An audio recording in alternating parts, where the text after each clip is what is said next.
And on behalf of the General Board of Church and Society, I'd like to welcome you to the United Methodist Building. It is a joy and pleasure to be here with you to stand with and for voting rights. We, as United Methodists, have long stood for free and fair elections as a basic human right. Generations of advocates fought with their blood, sweat, and tears to expand the right to vote beyond the original electorate of landowning white men. And despite constitutional guarantees, this right to vote continues to be under attack by ever-shifting tactics that suppress voter turnout and disenfranchise communities of color. A fair and inclusive democracy is about dignity for all. It's about recognizing the freedom of the people to direct their future. Casting a ballot is an act of faith, a prayer intended for the common good. Common sense reforms that modernize voter registration, provide for transparency in financing campaigns, and uphold ethics provisions build up trust and hope in our communities. We are grateful for your witness as we call for Congress to stand with the people by passing For the People Act. Thank you. Thank you, Jesse. My name is Melanie Campbell. I'm President and CEO of the National Coalition on Black Civic Participation and convener of the Black Women's Roundtable. And it is my honor and privilege to be here with you all today and all of my sister and brother warriors in the movement. We are here today to culminate a week of what we call the Black Women and Allies Voting Rights Call to Action Week. This is the final activity for the week. Throughout this week, started on Monday with a social media day, where we took over Facebook, Twitter, Instagram, and TikTok with hashtags like Black Women Take Action, Freedom to Vote, Protect Our Vote. We hosted a powerful virtual town hall meeting with some of the sisters you will hear today who are in the movement, fighting every day, not just for our voting rights, but for all of our rights, and especially social justice and labor and so much more. So why are we here? We're here because several weeks ago in the U.S. Senate, there were 10 Republicans who decided that they didn't have time to have a discussion, let alone debate, about voting rights. And for many of us, that was the line crossed to tell us, especially African Americans and other people of color who have always had to fight for our rights, especially our voting rights, that you don't take us seriously. That somehow you think that we're going to allow 10 people, 2 people, to stop the fact that we have a right to our voting rights in this country. The voter suppression taking place across this country, we all know about. So we know why we're here for that. But today we're here to say that we are not going back to the 1940s, not just the 1960s. For African Americans, we have blood, sweat, and tears is how we got that precious right to vote. So we thank the United Methodist Building for being a movement partner, for the National Council of Churches for being a movement partner. I have much more to say, but we're going to move this conversation right along. So I want to ask my partner in this, Dr. Janetta Betch-Cole, who could not physically be here, but technology is wonderful.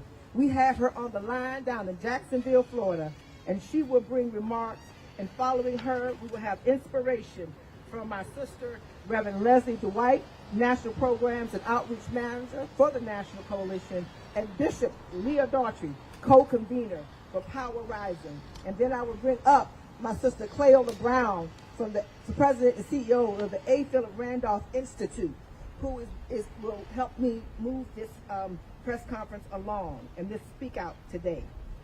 So let me get Dr. Cole. Looks like she fell off. Let me get her. Oh, you're there. Okay, that's me. Dr. Cole, Dr. Janetta Betch-Cole, Chair of the Board, President of the National Council of Negro Women. Dr. Cole, I turn it over to you.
Thank you, Dr. Cole. And I now turn it over to our co-moderator, Cleola Brown, National President, Eighth of Atlantic Institute, who will bring her remarks and then bring on Reverend Leslie Dwight and Bishop Leah Daughtry to provide us with inspiration.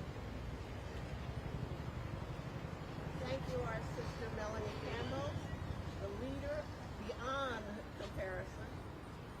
Okay, there's something happening that they want to adjust. Is that better for you? Thank you. Well, sign language is a wonderful thing. First of all, I want to say thank you to our sister Melanie Campbell, who convenes us all in the time of trouble and stress. And all it takes is one phone call and her saying it's urgent. The time is now and enough is enough. This afternoon, folks are looking and wondering why we're standing out here in the hot sun, because it is hot times. And we must stand whenever someone tries to push us down. But before we do any action, we understand where our strength and our courage comes from. It comes from those who bring us closer to God, who remind us of the right thing to do, and who leads us in the direction where we must be led in order to bring about what is best for all. I want to start by bringing Reverend Leslie Dwight, National Programs and Outreach Manager for NCBCP, to the mic, and she will be followed by one of the renowned national leaders in this country to also bring us prayer. Let's start with Leslie Dwight. Reverend. Thank you, Sister Brown. So good afternoon, everyone. I am so privileged and so honored to have the awesome task of kicking this event off with our inspiration. And the more that I thought about it, the more I was inspired, because the truth of the matter is you all bring the inspiration. The fact that you showed up here in the scorching heat to amplify our message is the inspiration. You guys showed up to do what was uncomfortable but necessary for our people. And when I look out here today and when I see your faces, I'm reminded of another freedom fighter today. I'm reminded of a freedom fighter by the name of Deborah, who showed up and she showed out. You can find her in the book of Judges, in the Old Testament of the Bible. And like many, she was more than the title that she bore. She was a judge by occupation, a prophet by calling, and a warrior by the discomfort of societal discourse. Watching her people suffer physically, spiritually, and economically for more than 20 years is what compelled her to show up and show out. She was a woman who heard from God herself. She was a woman who led in the face of others who understood the charge but were too coward to move it forward. She was a woman who led in the face of all the isms that said that and moved forward when she wasn't even supposed to be operating in her lane. She led putting all her skin in the game in the face of opposition when her opposition seemed to be more powerful than she. But all she needed was a word from God. She showed up and she showed out. The Bible says that she not only came to victory at the end of that story, but her people found liberation for more than 40 years. I came to tell you today that it's not just enough that you show up, but you need to show out. I came to declare today a Deborah anointing on your life, an anointing that causes you to move in the midst of opposition and allows you to keep on keeping on, and a Deborah anointing that allows you to keep on fighting, an anointing that activates the gifts that are lying within you, and activating the gifts that propel you to move forward, that propel you to move upward, that propel you to move forward in faith, an anointing that won't let you be silent when you want to, an anointing that makes you speak truth to power and allows you to be the voice to the voiceless that God is calling you to be, an anointing that lets you be steadfast and unmovable, always abounding in the work of the Lord. You understand that the work that we're here for today is the work of the Lord. I want you to carry the Deborah anointing with you until the hand of God brings you victory. Show up and show out. All right, sister, thank you so much. Thank you. Good afternoon. My name is Leah Daughtry. I am the presiding prelate of the House of the Lord Churches, and I am co-convener of Power Rising, a gathering place by, for, and about Black women. From the time of our nation's founding, and over 189 years, our nation has worked to expand the principles of our Constitution to include all of us. The laws had to be changed. The passages had to be rewritten in order to include young people, to include women, to include Black people, to include the disabled, to include LGBT family members. The laws had to be rewritten. It took nearly 200 years for all of us to be included. And now we stand here, some 50-odd years after Black people were finally included in the nation's founding documents. And we are faced with the possibility that the rights that we have been promised are being stripped away. The rights that we have been promised in our documents are now being turned back in practice. And yes, they can say, you still have the right to vote, but in practice, it's harder, it's more difficult, and it's intended to take away our right to full participation in this democracy. So we come today as men and women of faith, as men and women of values, to declare our righteous indignation with the actions that are happening across our country, not just in the United States Senate, but in the 17 states that are passing draconian laws to turn back our rights. We come in righteous indignation with our eyes on the prize. We understand that equal access, while it is guaranteed, is now being stripped away through limited poll boxes. We understand that the poll tax is being renamed voter identification. We understand what they are doing. We've seen this before. I am the first generation in my family born with the right to vote.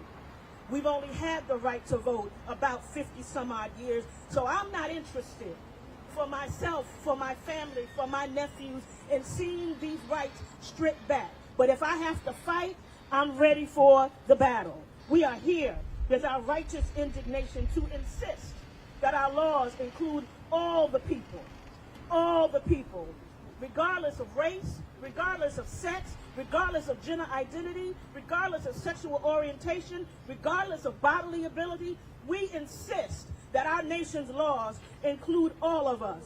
We insist in righteous indignation. We call upon the Congress. We call upon the state legislators. We call particularly on the Senate to do their jobs, to protect the freedoms we have been guaranteed in our Constitution and for which our nation stands. We call upon them to enforce the laws that will ensure all of us participate in this democracy, because we can't call ourselves a democracy and fight for democracy around the world when we won't fight for democracy right here at home. We can't insist on democracy around the world when we won't allow people to vote right in our borders. We can't call ourselves a democracy if all the people cannot participate. We come in righteous indignation in the name of our God, the one who rides for the least, the last, and the lost, the one who rides for the left out, the locked out, and the left behind, the one who stands for freedom, the one whose name is justice. We will not be denied. We will not be delayed. We will not be deterred. Know this: we can't stop and we won't stop. Yes. We're mad, and I'm telling all my people, I know we're mad. We tired of fighting. I'm tired of wearing battle fatigue. I'm tired of having to insist on my rights for clean water and clean air and good schools and safe streets. I'm tired and I'm mad. But you know what? I'm mad and I'm going to fight.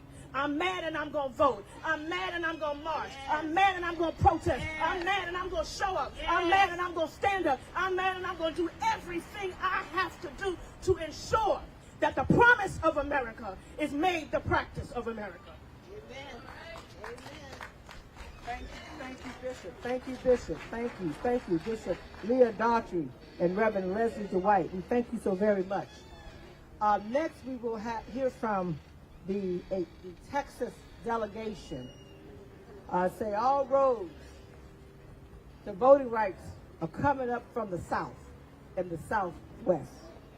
So we are honored to have a delegation from Texas led by Representative Nicole Collier, Chair of the Texas Legislative Black Caucus, and Representative Ron Reynolds, the first Vice Chair, Texas Legislative Black Caucus. He will introduce his colleagues as well as leaders who live in Texas but wear a national hat. We have Carmen Watkins, Senior Vice President of the NAACP, and also an organizer on the ground in Texas, Camilla Factory, President, Black Freedom Factory. And then we will also hear from the Honorable Sheila Jackson Lee, U.S. Representative via phone, who has a service that she had to do in Texas, but she would not find it robbery not to find a way to bring her comments to this discussion today.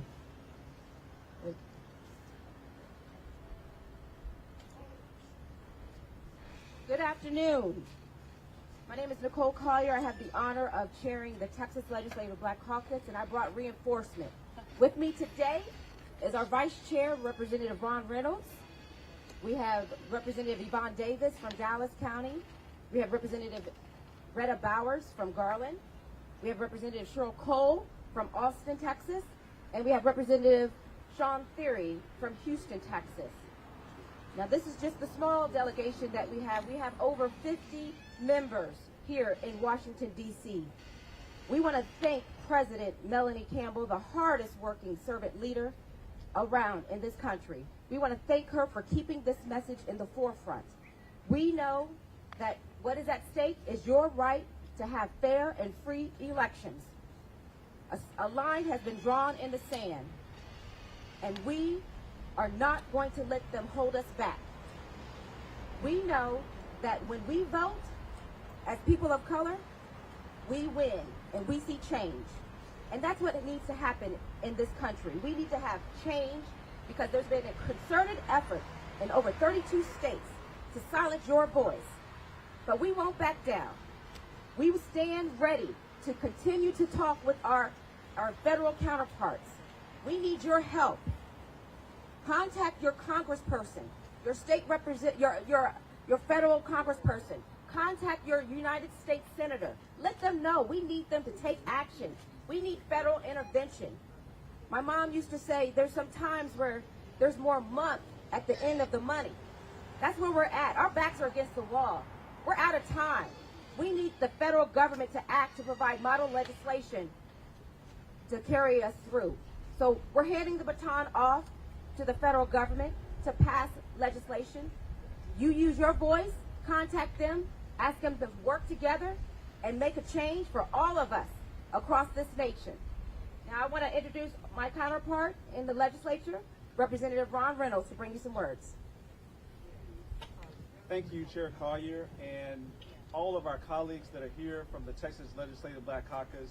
And it's befitting that I would go behind our chair because the movement that so often you think of Dr. King, and Dr. King was a visionary leader, and so was Congressman John Lewis, who made good trouble and who risked it all.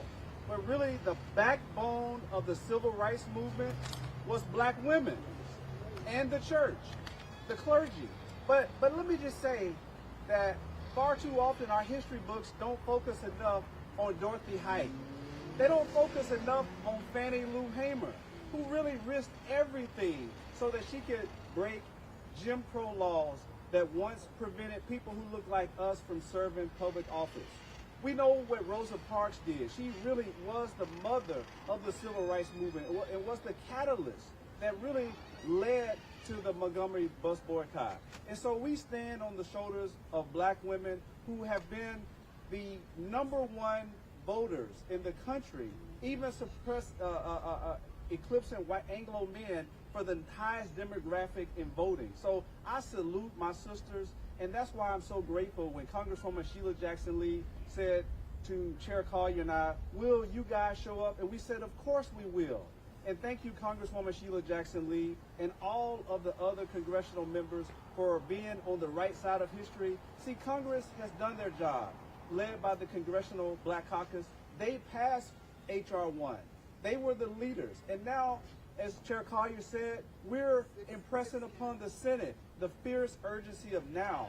We need federal legislation to pass H.R. 1, the For the People Act, and H.R. 4, the John Lewis Voting Rights Advancement Act, because states like Texas are trying to suppress the votes of black and brown folks.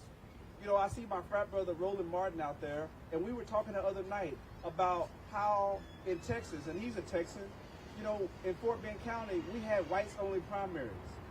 We have a long history of being the state that had the most difficult barriers when it came to voter ID, when it came to redistricting and gerrymandering. Texas has been the worst. And here we are fighting. The reason why we came to D.C. and broke quorum is because we were sick and tired of seeing the voter suppression efforts led by Governor Abbott, who is perpetuating Trump's big lie.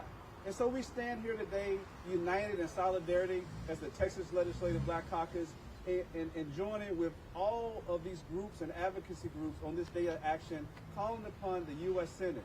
And as we speak, we had other colleagues on the Hill meeting with some of the key U.S. senators, urging them to pass this federal legislation. Because guess what? Governor Abbott has made it clear, as other Republican governors have, that they are hell-bent on passing these bills, even though they know there's no truth to voter fraud, even though they know they're going to disenfranchise black and brown folks. And so we're going to continue to fight. We're going to continue to speak truth to power. And we know that we're on the right side of history. And finally, I want to say this. Texas was once a great state in terms of leadership. We had a Texan that you all may remember, Lyndon Baines Johnson. And guess what? He signed the Voting Rights Act into law in August of 1965. And so it's befitting that Texans are here on the Hill advocating, making good and necessary trouble, and urging for the passage of H.R. 1 and H.R. 4. So thank you for welcoming us. We're so grateful. And these dynamic ladies right here are a great representation of the quality of the Texas Legislative Black Caucus, and I couldn't be more proud to stand with these black women. And I do know that Black Lives Matter, and there's another hashtag that I'm so proud of, Trust Black Women. Thank you. And Black Women Lead. Thank you.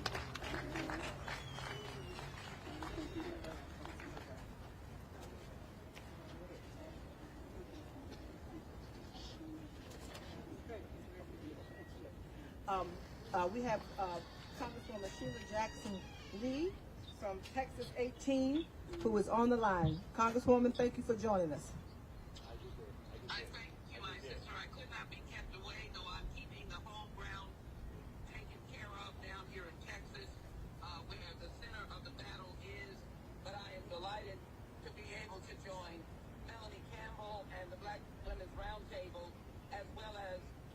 beloved sister in spirit, the Reverend Dr. Barbara Williams Skinner, Tamika, the First Lady of Washington, D.C., Cora Masters Berry, and many, many others who are there. Mika Mallory and many others. The sisterhood and the struggle of black women have always resulted in a victory. I am honored to be able to be here with the brave and courageous Democratic Texas delegation being represented by Chairwoman Nicole Collier, Greta Boyer, Sean Theory, Sherry Cole, State Representative Devon Davis, and as well the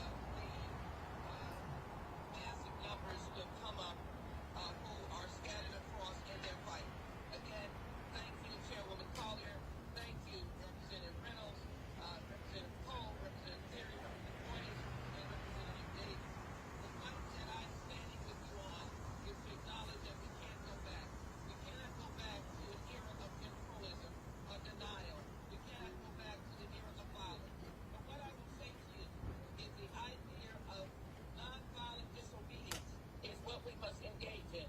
Engage in it as we walk through the halls of the United States Capitol. And I am here to call on all of those who are interested in making sure that voting rights is voting rights for every American, that we show ourselves present in the state capitals, we show ourselves present in the United States Capitol, and we make a difference. Finally, let me say that H.R. 1 and H.R. 4 are in tandem. They provide the armor, the wall, the protection for innocent voters across America who did not perpetrate any fraud in 2020, but they voted 150 million strong, as the president said, and he said they voted because the fundamental principle of the United States is the fundamental principle of voting. It is a constitutional right under the 15th Amendment. And today, as we stand in front of the United Methodist headquarters, and I thank the church and all of the faith leaders who have come together to stand on the premise of the Constitution and the 15th Amendment. Please be reminded as I close to celebrate those who are courageous enough to leave their homes, their children, their families, their income, to be able to come and be in the halls of Congress. Stand with them. Stand nonviolently with them. Civil disobedience is to be respected. Finally, the word on the filibuster, which is not part of the Constitution. It is a Senate rule that tomorrow could be relieved temporarily so that the voting rights bill can be passed, meaning H.R. 1 and subsequently H.R. 4. I call upon the Senate, I call upon the leadership to stand up and use a procedural motion to call for cloture by a majority vote. When ruled out of order, then call for a vote to overturn the chair's ruling. Once that is done, the filibuster will be temporarily relieved, and once it moves in short order, soon that bill, H.R. 1, the floor. Maybe there will be a compromise on what it will be, but it will be H.R. 1. That is the struggle that we must engage in. We have no option. We cannot, after being elected in 2020, say to the American people, we're not part of the fight. I'm part of the fight and part of the victory. Thank you all so very much. Thank you to this great group of delegates and representatives from Texas, and we will stand with you. Thank you, Melanie.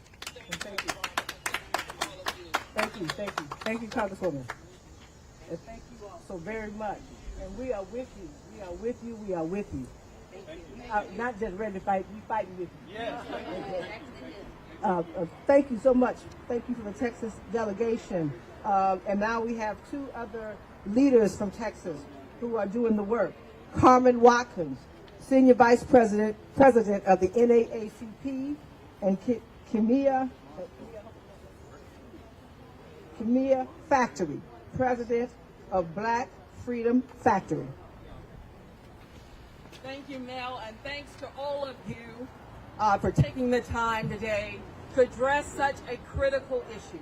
I am the Senior Vice President of the NAACP Field Operations and Membership Team, but I am also a Texan. And today that gives me some bitter pause. I am so proud of these legislators who stood so bold and left the state to ensure that Texans have the fundamental right to vote. But this is not just a Texas issue. While the governor says, don't mess with Texas, these legislators have said, Texas, you have a problem. You have a problem because you are disenfranchising your voters. But we stand with those who stand up, and because we stand up, the NAACP has put forth an opportunity to cover the bail of all Texas legislators who left, who will be returning back to Texas under the threat of arrest. And I'm proud of that work. Well, let me talk about something beyond Texas, because it was Florida first, Georgia next, now Texas. These restrictive bills are coming across the country, and your community is certainly next. If you don't stand up now, you will be reacting instead of being proactive. We're encouraging you not to be silent in your pain. Babies know to cry out when they come into this world. They cry because they're confused, they're lost, they may be hurt. But for some reason, we stand in our pain and we accept it as being normal. Do not allow these Republican legislators to normalize minimizing your voice and minimizing your power. I thank you for being here today. There are some courageous leaders here today, and we're going to all stand on truth and on prosperity and on the correction of the wrongs in this United States. Thank you.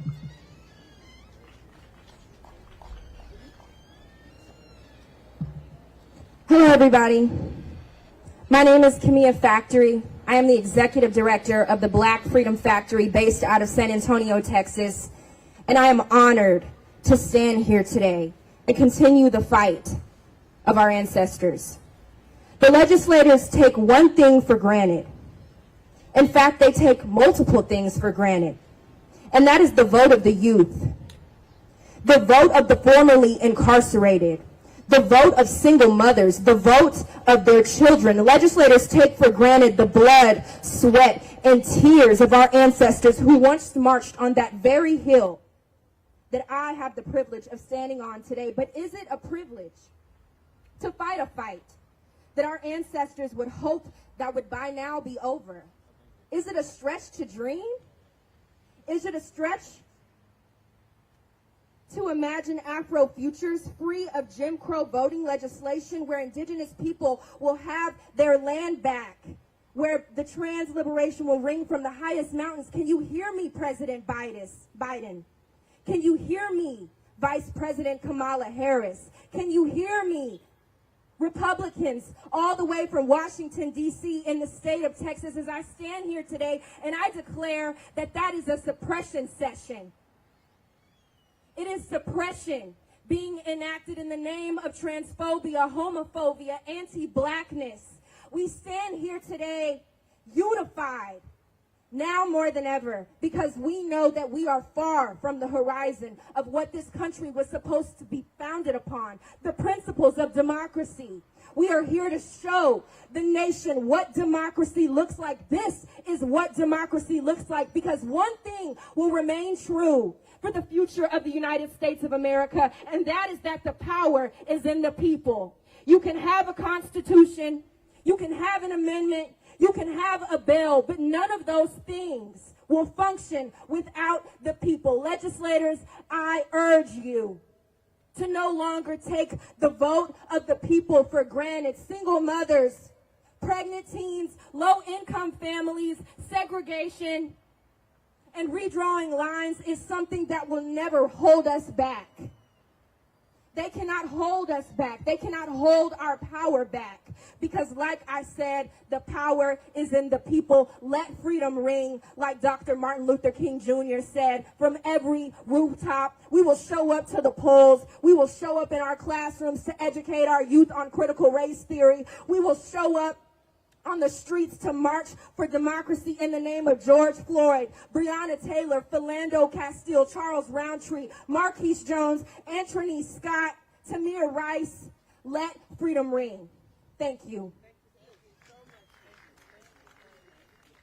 Thank you so much, Sister Leader. And you can tell from her words that she is definitely passionate about what she is saying. Let me bring the Georgia delegation out, please. And as they come to the podium, understand that the struggle and the fight that you heard about from the Texas delegation, the Georgia delegation lived it through this last election. So I'm going to ask Helen Butler, Executive Director of the Georgia Coalition for the People's Agenda and convener of Georgia Black Women's Roundtable, to be our first speaker. Thank you so much, Helen. Thank you, Cleella. Despite a record turnout in Georgia, we've had to endure a lot of things. But I want to first say that I represent, as Executive Director of the Georgia Coalition for the People's Agenda, that was founded by the late Dr. Joseph Lowery, who fought with so many civil rights leaders to have the 1965 Voting Rights Act. We're fighting again.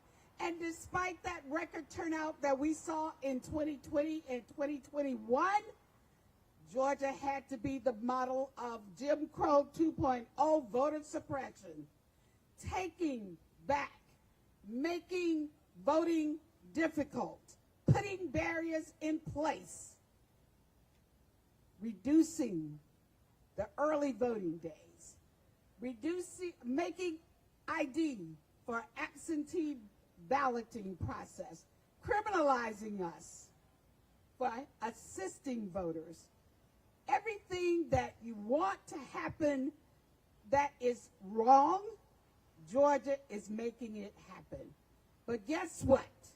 We say that Congress, you must act. We have to have For the People's Act passed. We must get rid of the filibuster. President Biden, Representative Clyburn gave you the way out of the filibuster. Exercise it now. We want you to understand that black women were the big deciding factor in Georgia, and we will continue to be the deciding factor. We must pass S1 and get rid of the filibuster now. I call on Felicia Davis, convener of the Clayton County Black Women's Roundtable. Thank you, Helen Butler. And I'm here representing the Clayton County Black Women's Roundtable, where we have the largest delegation of black women elected officials of any county in the nation. And I just wanted to share with you what happened in 2020. So in 2020, black women in Clayton County worked hard to turn people out for election day. We then worked through Thanksgiving. We worked in the rain, in the cold. We worked through Christmas. We worked through New Year's. And as it turned out, there was a historic change in Georgia on January 5th. Now, we woke up expecting one thing in the news, and the next day we had a whole different experience. Now, we're looking at what the Georgia legislature set out, although our governor resisted efforts to tamper with the vote, to tamper with the election. No sooner did they turn around and start working to put in place every means they could come up with to limit access to the polls. And the right to vote is nothing without the ability to exercise that right. And so, as Helen, representing an organization founded by the late Dr. Joseph F. Lowery, I am reminded of his words. We have come too far, marched too long, prayed too hard, wept too bitterly, bled too profusely, and died too young to let anybody turn back the clock on our journey to freedom. We are here. We want the world to know. We want the Georgia legislature to know. We are so proud of our sisters and brothers in Texas that stood up, that acted, that came here to say, no, we will not be denied. So that's what time it is. And with that, I bring up my bad sister, that we work in unity in Georgia. You know, because they do know if I say black youth, they say vote. When I say black youth, they say vote. When I say black youth, you say vote. Yes. And see, my sister Deborah Scott, Georgia Stand Up, they stood up. They are still standing up. So they stand up. I'm going to let Deborah Scott come up and explain how we do it on the south side of Atlanta. So Deborah Scott with Georgia Stand Up. Come on now. So we're going to stand up. I said we're going to stand up in Washington, D.C. Georgia is here. Georgia is here. We're not going to keep sitting by and allowing our votes to be taken. You are stripping our votes away, and we worked too hard to let you take it away. So we had to come all the way from Georgia. We came up south today. Down south came up south. We came up south to tell our Congress people that we want our right to vote, and we are not going to stand by and let you take it. We will stand up. We will organize. We will mobilize. We will get our people back out to vote people in or out of office. Do the right thing. Ariel Singleton, Black Youth Vote.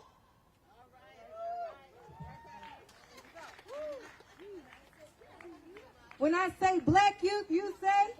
Black youth? Black youth? There's a couple of questions I have because as a black youth, I just don't understand that how is it not racism when the For the People Act is definitely helping black and brown brothers and sisters get the opportunity to vote in the areas that they live in?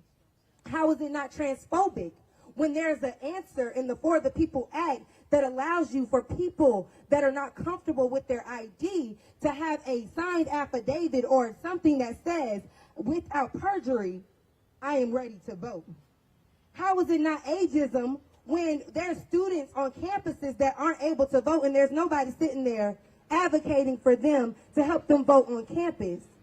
How is it not sexism when there are mothers literally taking care of their kids having to work, and the For the People Act is expanding their right to do so with early voting and longer times for them to get out and vote?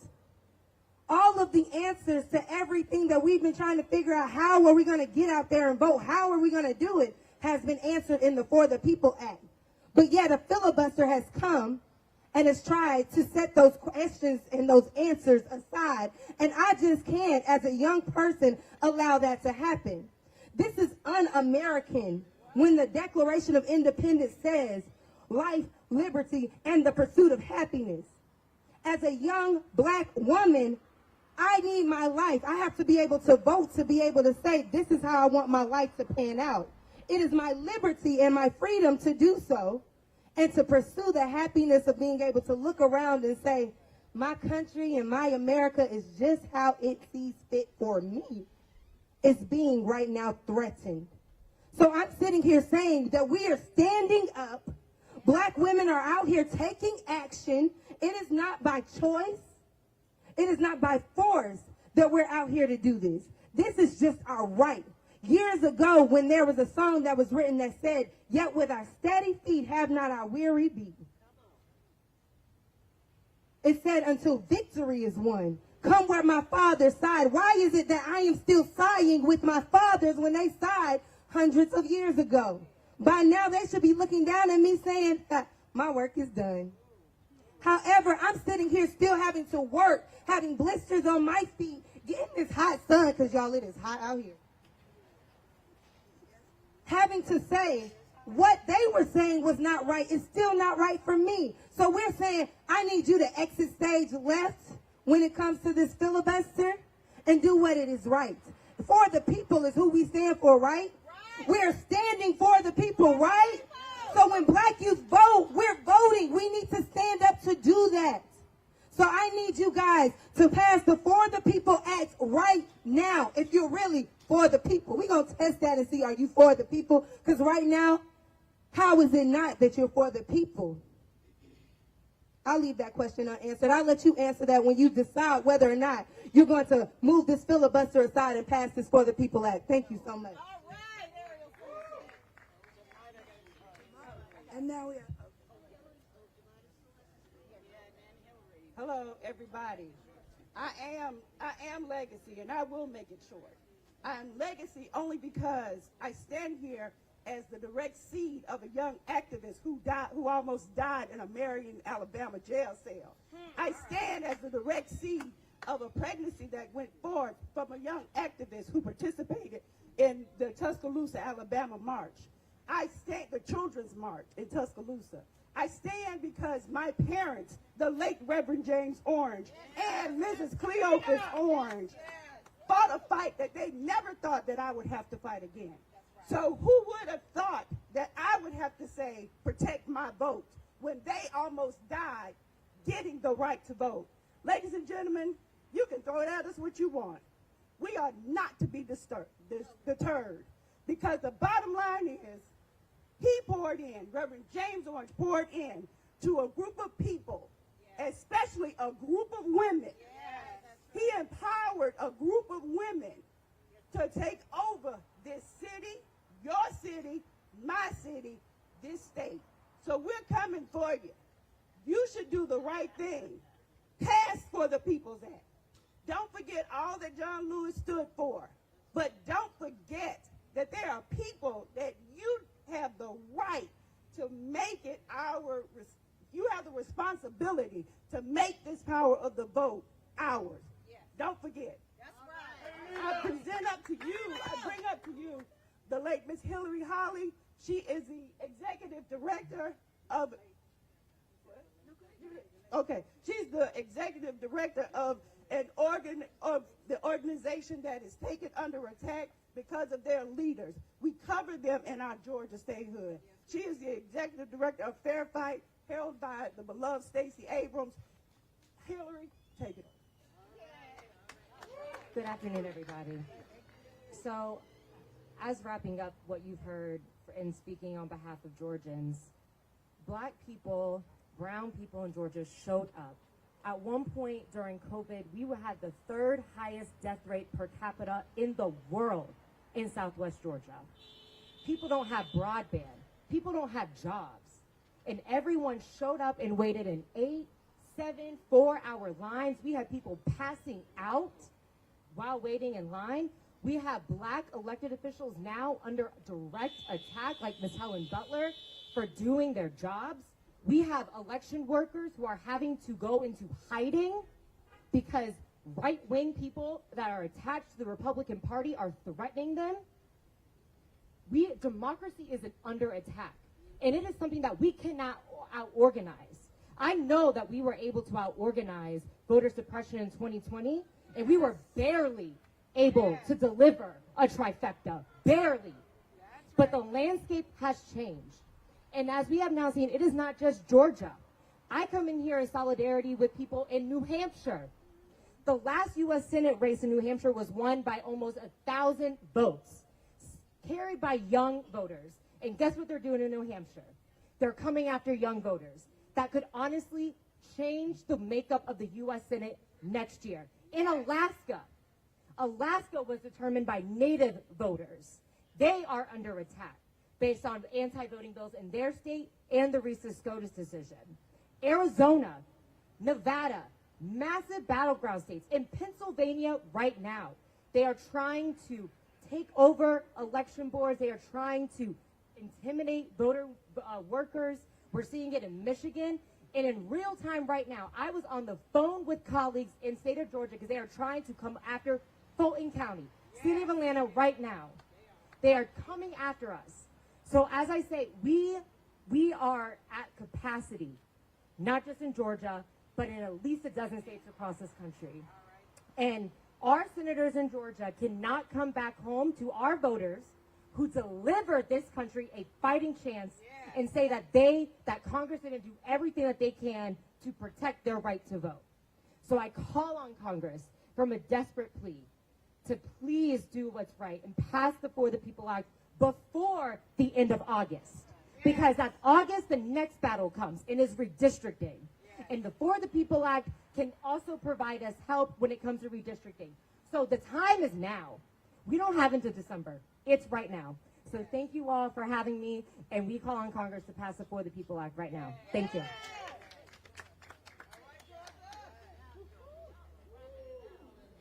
The fierce women of Georgia who really took this charge on and has given an example to the rest of this country for what needs to happen. I will bring to you this afternoon a man who does not need a whole lot of an introduction, but for those of you who don't know him, his name is Reverend Terry Melvin, but for those of you who do know him, it's just plain old Terry rocked the house.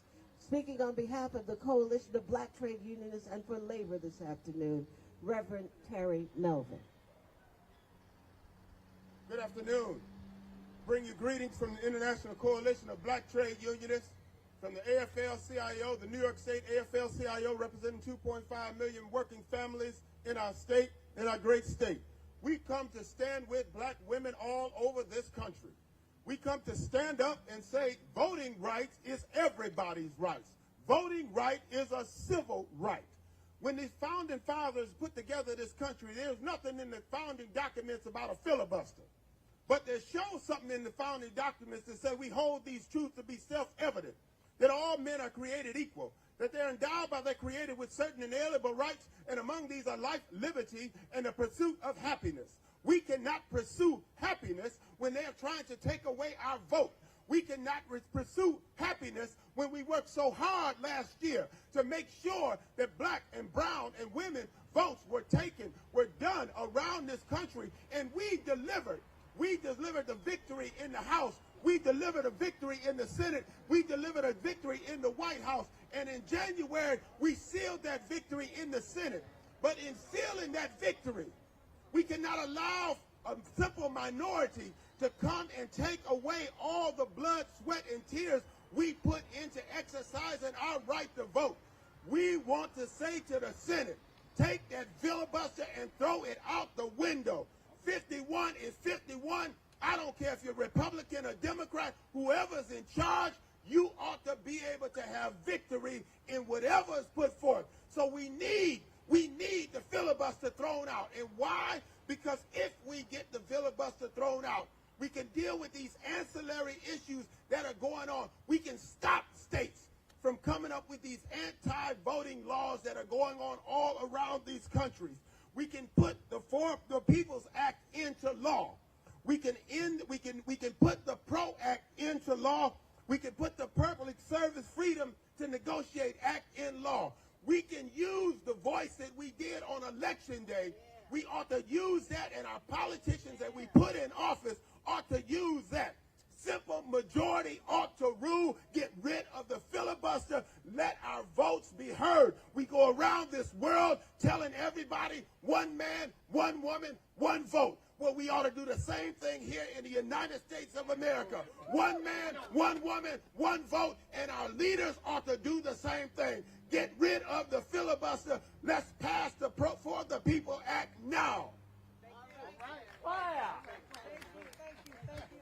Coalition of Black Trade Unionists in the house. Thank you, Reverend Terry Melvin.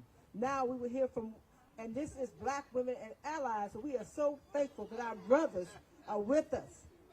So there's another awesome brother who I admire because he really knows how to make it happen on the Hill. And that's our brother Wade Henderson, who is the interim president of the Leadership Conference on Civil and Human Rights. Wade? Thank you. Good afternoon, everybody. And Melanie, thank you for that wonderful introduction. I am Wade Henderson. I'm the interim president and CEO of the Leadership Conference on Civil and Human Rights. Leadership Conference is the nation's leading civil and human rights coalition. We have over 220 national organizations working to build an America that's as good as its ideals. Now, I'm really honored to be here this afternoon, and I'm especially honored to have answered the call of black women, both the National Council of Negro Women, headed by Dr. Janetta Cole, and the National Coalition on Black Civic Participation, headed by Melanie Campbell, are two of the most important civil rights organizations in the country, and I'm proud that both are members of the Leadership Conference family. It was black women who turned out in record numbers whose votes made the difference in the 2020 election. We know that. We know that without them, it would have been impossible to celebrate not only the victories that we enjoyed with President Biden and Vice President Kamala Harris, but with the Senate elections of Reverend Warnock in Georgia and John Ossoff in Georgia, the two Georgia senators, would not have been possible without a strong turnout of black women and their votes. So hearing the voices of women today are especially important. Now, colleagues, voting is the language of democracy. If you don't vote, you don't count. And if your votes are shaved off in a way, like a point shaving scheme in basketball, you can't possibly win an election. What's happening now in the states is that laws are now being passed that are not intended to disenfranchise wholesale populations, but it will certainly shave off the votes of black, brown, indigenous, and new Americans in a way that will make us the victims of this most recent perversion of American democracy. So let me say one thing. I was part of a group of civil rights leaders, legacy civil rights groups that met with President Biden last week. We had a very simple message. The president must lead, Congress must act. We need action immediately on 3 bills. The For the People Act, the John Lewis Voting Rights Advancement Act, and the D.C. Statehood Bill. Colleagues, I'm a native of D.C. I am not a citizen of the United States full grown. I don't have a representative who has a meaningful vote in Congress, either in the Senate or even in the House, with Representative Eleanor Norton, who is wonderful. And she is the conscience of the Congress in many ways, but she doesn't have a vote that counts. So we need statehood as well. So I'm here to deliver a very important message to follow up on comments that have been made. Look, we can't allow an arcane Senate procedure like the filibuster to stand in the way of American democracy. And we need to hear the voices of the American people that are supporting this legislation because they know it's the right thing to do. So today's action is part of a continuous effort to raise high the need for all 3 bills, the For the People Act, the John Lewis Voting Rights Advancement Act, and the D.C. Statehood Bill. On Saturday evening, we are hosting at Black Lives Matter Plaza something we're calling John Lewis Good Trouble Vigils. 100 of them are taking place around the country. But the one in D.C. is going to be premier. We hope all of you will turn out and help provide additional voice to our demand for the passage of these bills and send a signal, yes, to Congress, but also to the White House, that we need a president to make more than just rhetorical commitments. We need action, and action involves helping to nudge Congress to change the filibuster. So with that, I will stop. Honored to be here, and thanks to all of you for standing out today in support of American democracy. Thank you so much. Appreciate it. Wade Henderson, legacy before us, as always, appreciated. The guidance and the counseling comes without any attachments, just your strength. Thank you so very much. I'm going to ask the next group that is up for speaking, which is a group of women, men, and LGBTQ leaders. I'm going to ask Sister Siobhan Arlene Bradley to come to the mic first with her Delta sisters, please. Good afternoon, everyone. My name is Siobhan Arline Bradley, and I am here representing Beverly Smith from Delta Sigma Theta Sorority Incorporated, standing here with members of our organization. We represent over 300,000 predominantly African-American women with 1,060 chapters across this globe here to say we want our voting rights. And in Matthew chapter 7, the verse says, they will operate as wolves in sheep's clothing. And today we say we are seeing the wolves for who they are.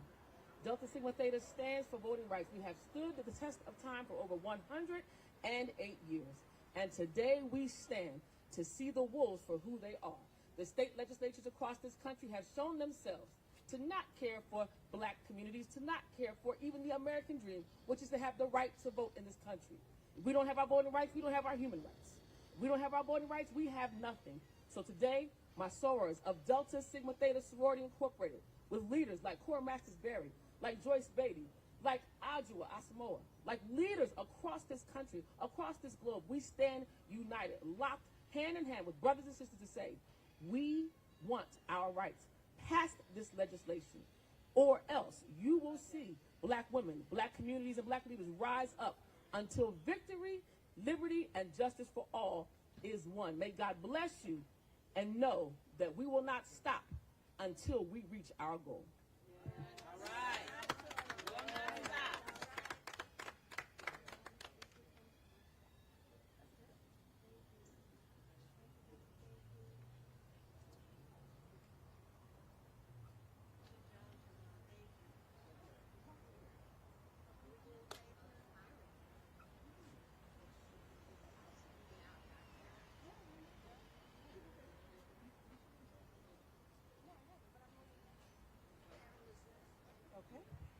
Now, thank you. Now we will hear from our sister Carol Joyner, Director, Labor Project for Working Families, Family Values at Work.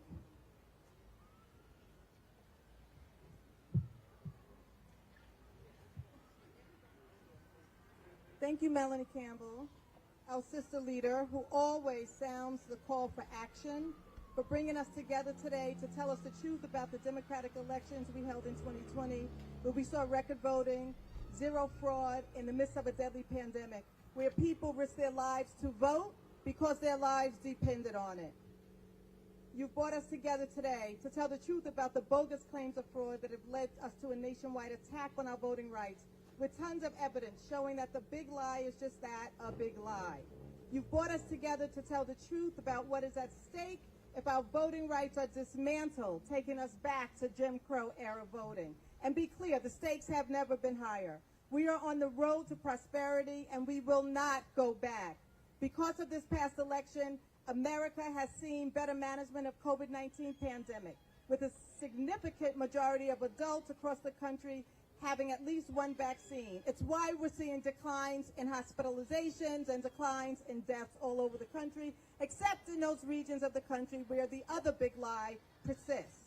The American Rescue Plan also wrestled control over COVID, providing relief to families, businesses, cities, and states, with a highlight being that today, nearly 90% of families with children will receive their first child tax credit, checks in the bank, cutting poverty, securing our families, and helping our kids. It is why the leadership deserves praise for reaching 2 deals that will result in record funding for our crumbling infrastructure, bridges and tunnels, and our families, and our planet. And we know something about that planet, given how hot it is today. This is the most monumental infusion of capital into our homes and communities since the New Deal, with a commitment for the first time to racial and gender justice. But we can't repair our crumbling infrastructure if we can't vote. We can't cut poverty and make the child tax credits permanent if we can't vote. We can't get 12 weeks of paid family and medical leave for every family if we can't vote.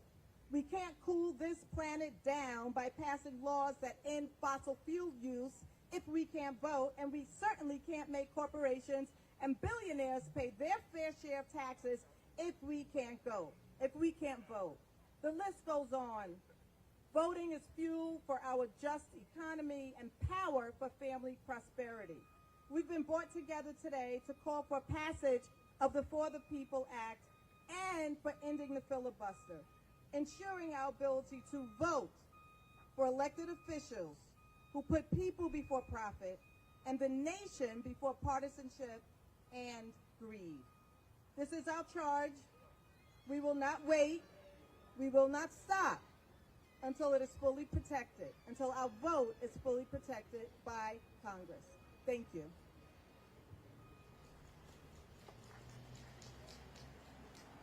Thank you, Carol Joyner. Now we will hear from Joteka Edie, Chief Organizer, Win with Black Women, and our sister Glenda Carr, founder and president of the Higher Heights for America, and Akeisha Lewis with the National Black Justice Coalition. Following these sisters, we will then hear from Wes Bellamy, Chair of Advocacy for 100 Black Men of America Incorporated. We are serious. This is just the start of our mobilization as far as organizing ourselves as a collective coalition. So sisters and brothers, come on up. Good evening.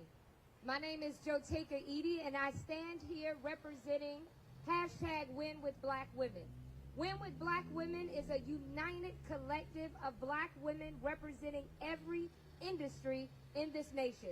And we stand united with black women across the country to send one message, is that we must pass this bill to protect our democracy and our voting rights.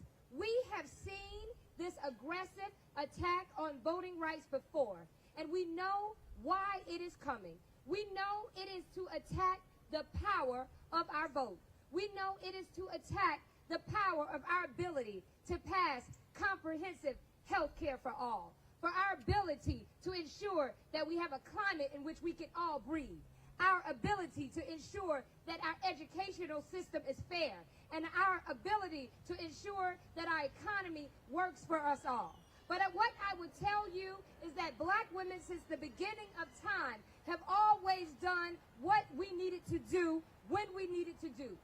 We have always stood in the gap, and we will continue to do so because we stand on a long legacy. We stand on the legacy of those like Sojourner Truth. We stand on the legacy of those like Barbara Jordan. We stand on the legacy of those like Dr. Dorothy Irene Height.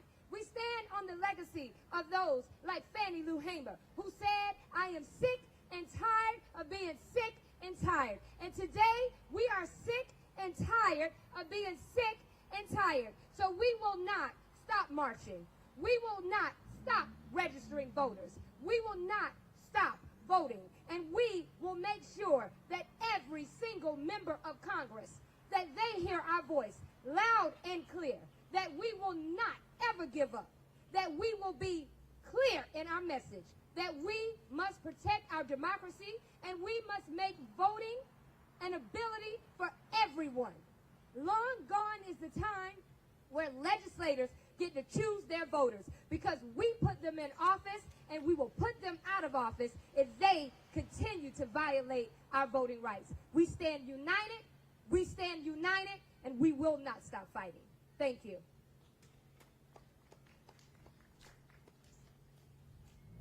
Good afternoon. My name is Glenda Carr, President and CEO of Higher Heights, the political home for black women. We know that when black women vote, we move this country forward.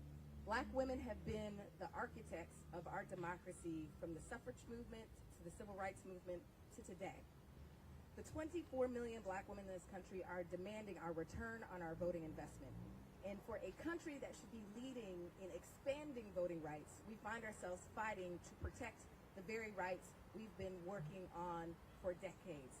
And so, just like black women, when we vote, we don't go to the polls alone. We bring our house, our block, our church, our sorority, and our union.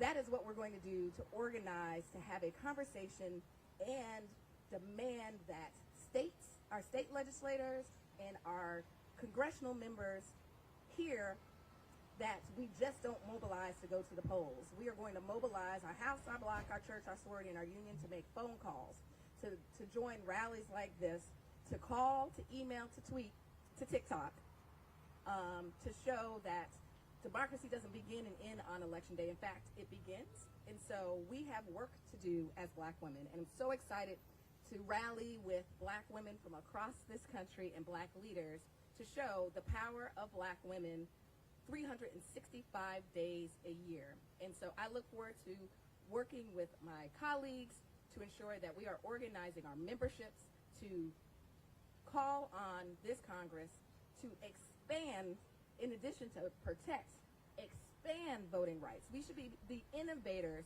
in modern day democracies, and we should not be fighting to secure votes, but more importantly, votes for those have grabbed power. So at the end of the day, we have a country that is concerned about the changing demographics of the electorate, and that this electorate is changing the face of our democracy and electing those next generation leaders that look like black women. And so we will stand with black women, elected women across this country as they fight to ensure that we are blocking these detrimental bills that are coming before our legislatures and this Congress, but more importantly, putting forth legislation that innovates our voting system in a way that will be the leader of this globe.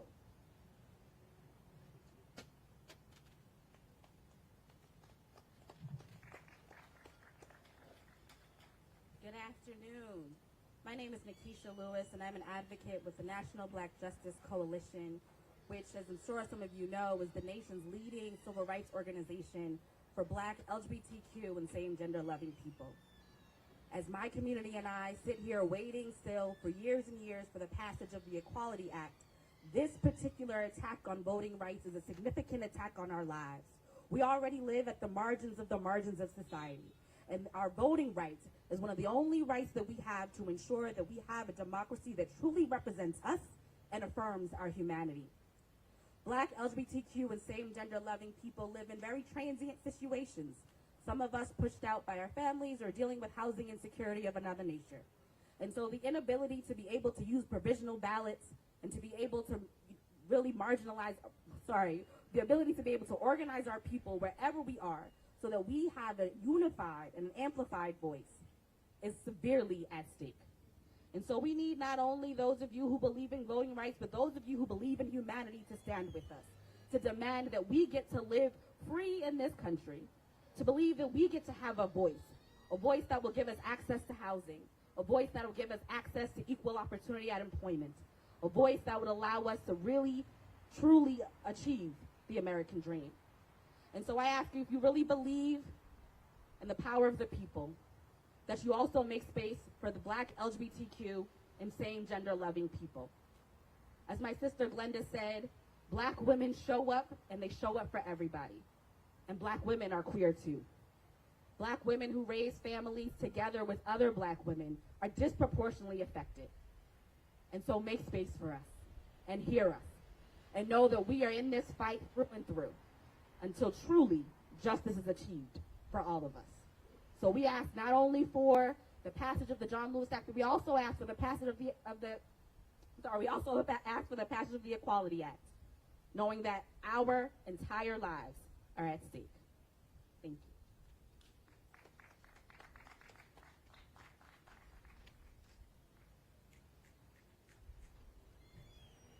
you. Good afternoon. My name is Dr. Wes Bellamy, and I'm the former Vice Mayor of Charlottesville, Virginia. I currently serve as the National Co-Chair of Our Black Party, as well as the National Public Policy Chairman for the 100 Black Men of America. We have an obligation to not only stand up and fight for what's right, but as a Black man, I have a duty and obligation to stand up for Black women. I was birthed by a Black woman. She was birthed by a Black woman. I'm often fought for by Black women. I'm often taught by Black women. I'm often led by Black women. And it is Black women who consistently and continuously lead our nation. As a Black man, again, my obligation and my duty is clear.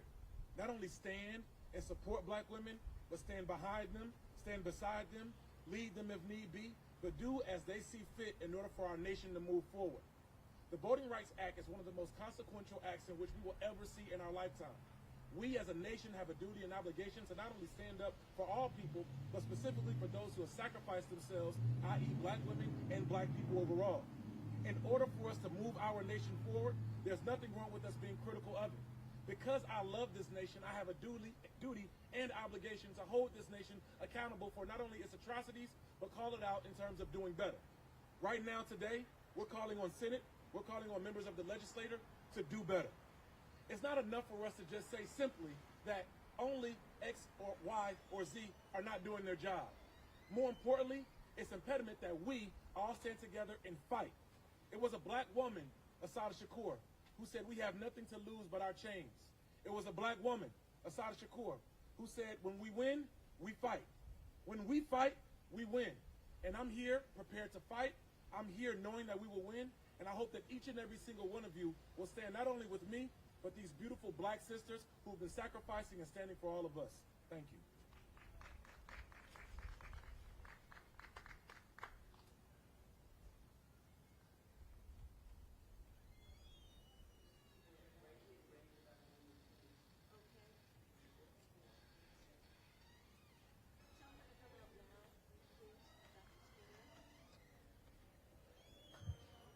There is always a time that is right for God. And there's a sister who can make you feel closer than any that I know. Dr. Barbara Williams Skinner has brought her words of comfort, has brought her words of understanding to so many various groups. Having her on this mic this afternoon is a true blessing. I bring to you Dr. Barbara Williams Skinner. Thank you. I'm Dr. Barbara Williams Skinner, and I'm co-convener of the National African American Clergy Network of denomination and independent church leaders around the country, representing some 15 million members. We stand in total support of the For the People Act and for ending the Jim Crow-like filibuster. Black clergy across the country stand in the tradition of our Lord and Liberator, Jesus Christ, defender of the poor, the oppressed, and the marginalized, who sent a clear message to what it means to be his follower when he said, "Whatever you do to the least of these, my brothers and sisters, you are doing to me."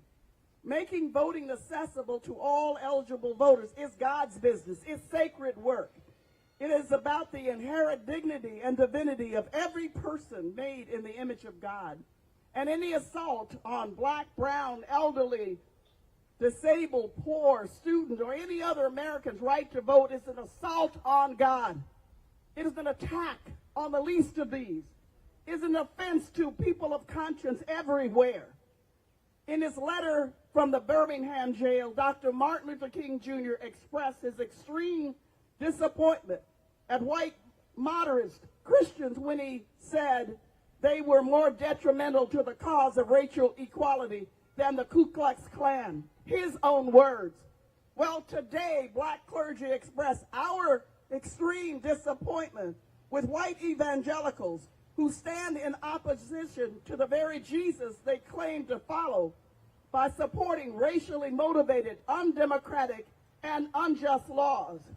Whether you were in the Congress or you are a state legislator and call yourself a follower of Jesus, we say stand for the Constitution, stand for truth, and not a lie that the election was stolen. Stand with your black, your brown, your Asian, your indigenous brothers and sisters and their allies. Stand for democracy and the right to vote.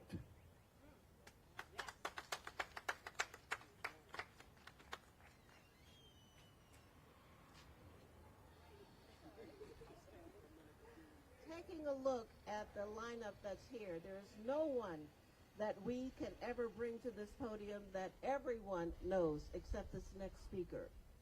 Sister Cora Masters Berry has a name that walks across the District of Columbia, but then against the USA. Cora Master Berry is a board member for NCBCP. More than that, she's a political scientist and a strategist. And in one of the toughest wards in the district, she has made it turn from a sour orange to a shining apple. And I say that because she never gave up. And whatever they say about it, she always stands and puts her hands on her hip and says, I know my people. So speaking to your people, Cora Masters Berry. Good afternoon.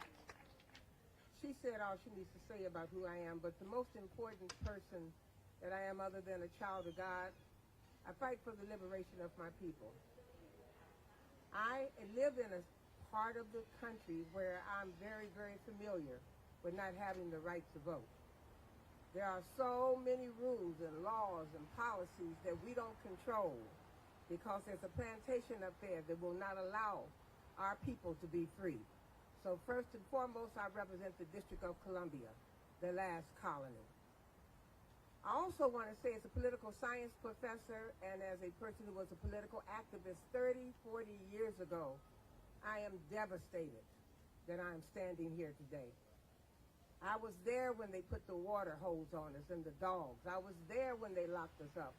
I was there when they hung us. I was there when they turned our colleges and our schools into rubble. And here I am again. I could talk all day about the 13th, the 14th, the 15th Amendment, or the 1964, the 1965 Voting Rights Act and Civil Rights Act. But more importantly, what you really need to really focus on is of all of the things that we have fought for in this country, of all of the rights that we have gained, there is one right that they consistently keep from us and keep us from doing, and that is voting. So if you want to know if voting is important, ask yourself why they work so hard to keep you from voting. And here we are in 2021, 13th, 14th, 15th Amendment, nothing. 1964 voting right, Civil Rights Act, 1965 Voting Rights Act, nothing. It means nothing. It's just a piece of paper until more people come in, and when they see we rise up, what do? They pass laws to bring us down. But us as a people, when they do that, we say enough is enough, and we will fight back, we will vote, and we will not stop until freedom rings. Thank you very much.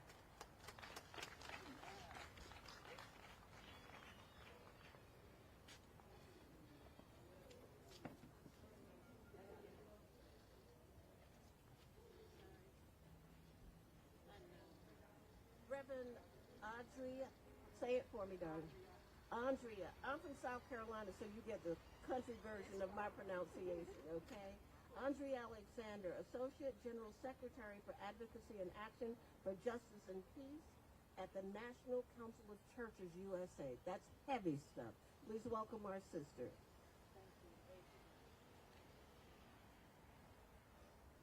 The National Council of Churches represents 38 Protestant denominations around the country, over 100,000 congregations, covering the entire spectrum of the Christian theology and philosophy.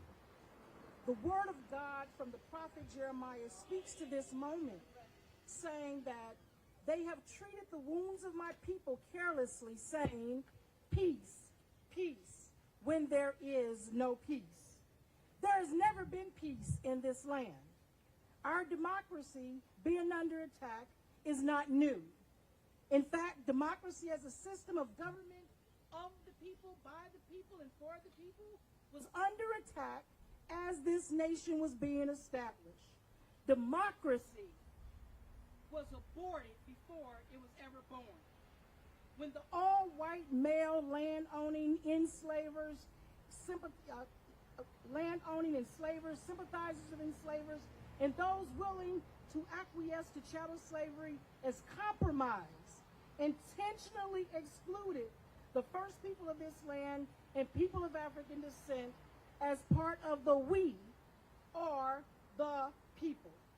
In the revered preamble of our glorified Constitution, we, the people of the United States, and so on and so on, they gathered behind closed doors and negotiated using the perpetually excluded persons as pawns, those who died, bled, and labored to build a new nation.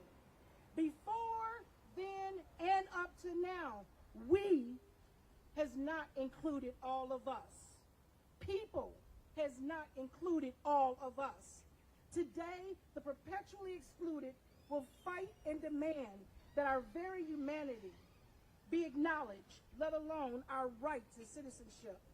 We have pleaded, we have marched, we have been physically and emotionally tortured, we have been killed without redress. We are sick and tired of being sick and tired. Today we demand that those who say they believe in freedom and democracy, our congressional leaders who wax eloquently about democracy, do what you can and have required to do. Do your job. Bring that vision of democracy into fruition. We demand that this nation stop compromising on our backs to our detriment, because we too are the people.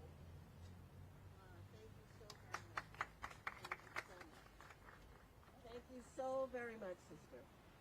Now, coming to us is one of our own, Reverend Tony Lee, who's a board member of the National Coalition and pastor of the Community of Hope AME Temple Hills in Maryland.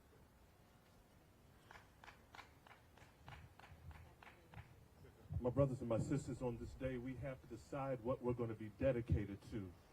We have to decide whether we're going to be dedicated to justice or dedicated to the status quo, whether we're going to be dedicated to disenfranchised or dedicated to white supremacy.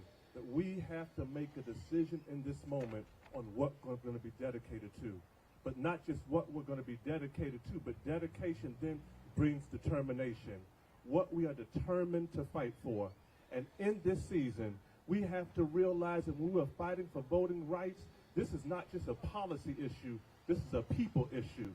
This is about people being able to have access to their piece of the pie in this nation. This is about people being able to have access to the kind of policies that shape and reshape their institutions and the institutions that govern where they live. This isn't just about the White House, this is about the schoolhouse. This isn't just about the house here, but this is about what happens in the prison house, what happens in the courthouse, what happens in your house, in my house. This is about the people in this nation. And so we do not have the luxury of being complacent about justice. We do not have the luxury of taking our time. We do not have the luxury of waiting, but we have to use every tool in the toolbox to make sure that we get what we need. And voting rights is not an option. This is not something that congressional leaders can wait on and take their time on and sit and say, well, we'll wait until next year, wait until next election. No, these folks are fighting for keeps all over this nation, and we have to protect the rights of our folks because this is not about policy. It's about people. It's about your children and my children, our children's children, and what they shall be able to be. And so we have to make sure to be determined in this moment to use everything we can in this fight to God's honor and to God's glory. God bless you. And now get ready. Get ready, get ready, get ready, get ready. Together coming before you this afternoon is Natasha Brown, co-founder of Black Voters Matter, and Tamika Mallory and Linda Sarso, co-founders of Untold Freedom. Natasha Brown.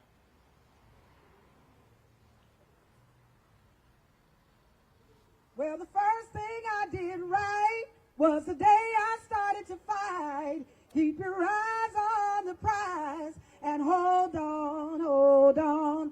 I just wanted to start in the spirit of what got us here.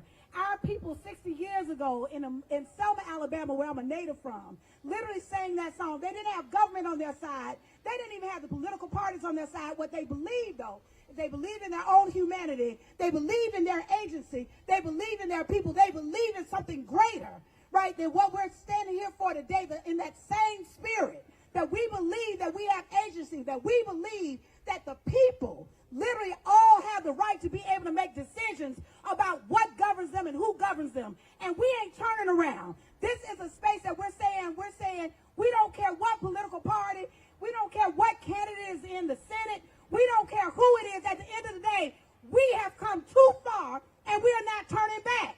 It is a shame that as I stand here right now, when we worked our behinds off in this last Georgia election, the Secretary of State, Raffensperger, the Republican, who actually Trump called and asked him to find thousands of 11,000 votes, and also wanted him to take over the Fulton County election, he has now announced that he's going to do that. We coming for you, Raffensperger. We coming for you. We ain't going to forget. Right at the end of the day, we have to really recognize that democracy has to go beyond being a propaganda point in this nation. It has to be real. And until all people have free and fair, open access to the ballot, we don't have democracy. Stop saying it because it's not true. But guess what? We're going to make it be true. We're going to make it be real because this is democracy in action. This is what it looks like. So I'm saying to everybody that's listening right now, rise up, mighty people, that this is our space. This is our nation. We literally have to shape it to be exactly what we want it to be. And in that spirit and in that space, the same thing that those folks stood on the Evan Pettus Bridge in Selma, Alabama, when they didn't have anything but their faith. They believed that there was a greater force that was working with them and alongside them. I had that same belief. I believe that we will win. I believe that we will win. I believe that we will win.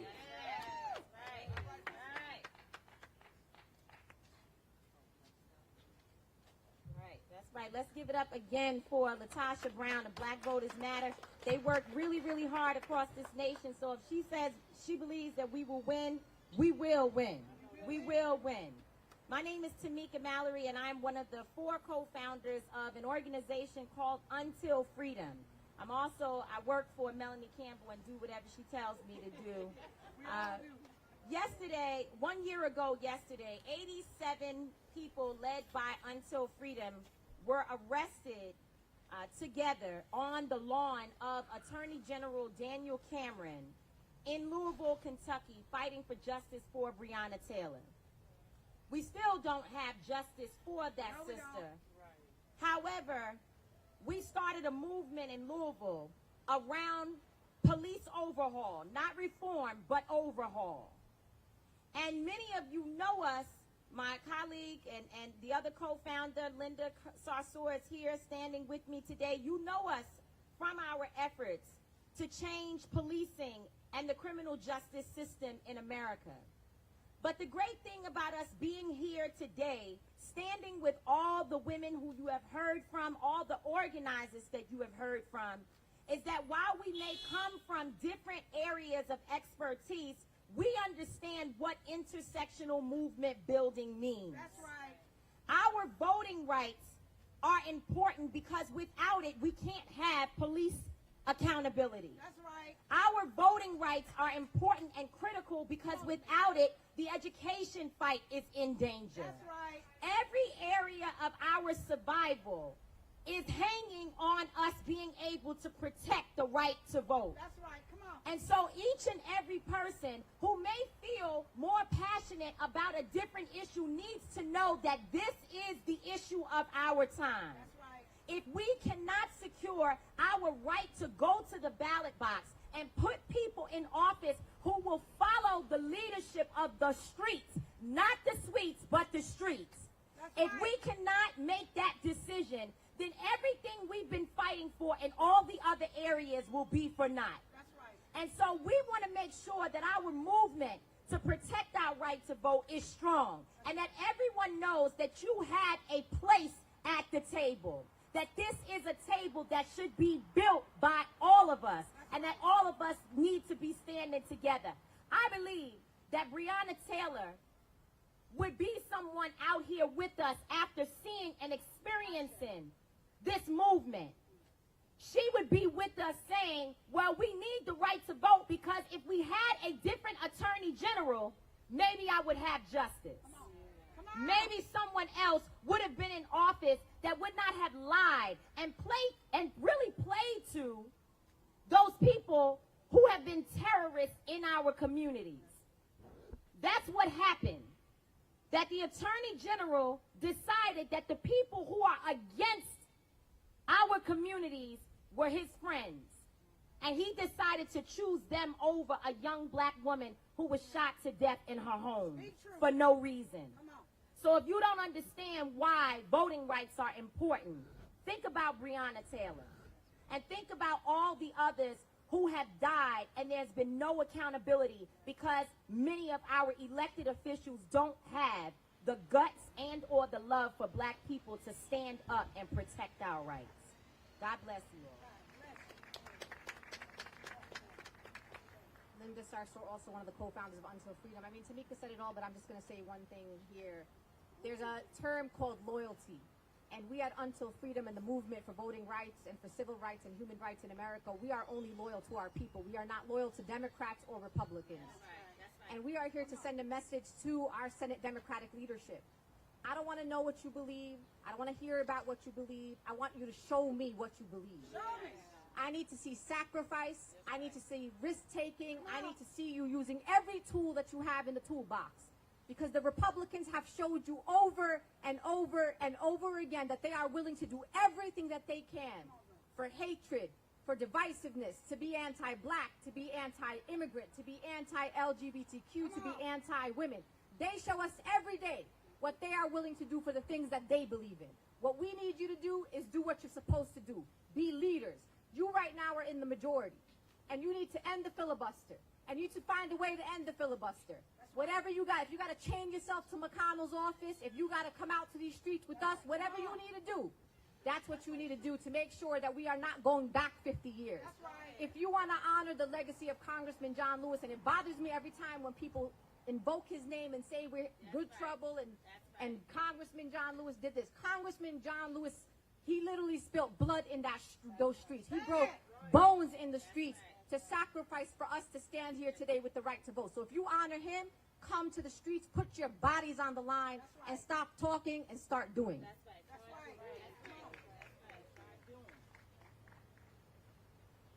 Thank you all. If that was not a powerful trilogy that came through that stage, then something happened to your ears and you just weren't listening properly. Now we're going to bring out, for next to the last speakers, okay? Can I get Christina Chin and Charlie Carter and Joy Cheney, Damon Hewitt, and Talik McMillan to come outside, please? And who's the brave soul that wants to go first? I'll go first. Oh, all right then, sister. How are you? Thank you so much to all of you all for being out here, and particularly thank you to the organizers for being out here, standing in this heat. My name is Joy Cheney, and I'm the Executive Director of the Washington Bureau for the National Urban League. On behalf of our President and CEO, Mark Morial, our 91 affiliates in 300 communities across this nation, I want to say we can't think of a better place to be here as we go into the anniversary weekend of John Lewis's death than right here fighting for voting rights. As Congressman Lewis said, your vote is precious, almost sacred. It is the most powerful, non-violent tool we have to create a more perfect union, and no one knows that better than the people who are seeking to undermine our right to vote. Since November 2020, 48 state legislatures across the country have introduced hundreds of restrictive voting laws that would prevent voters from casting their votes freely, safely, and equally.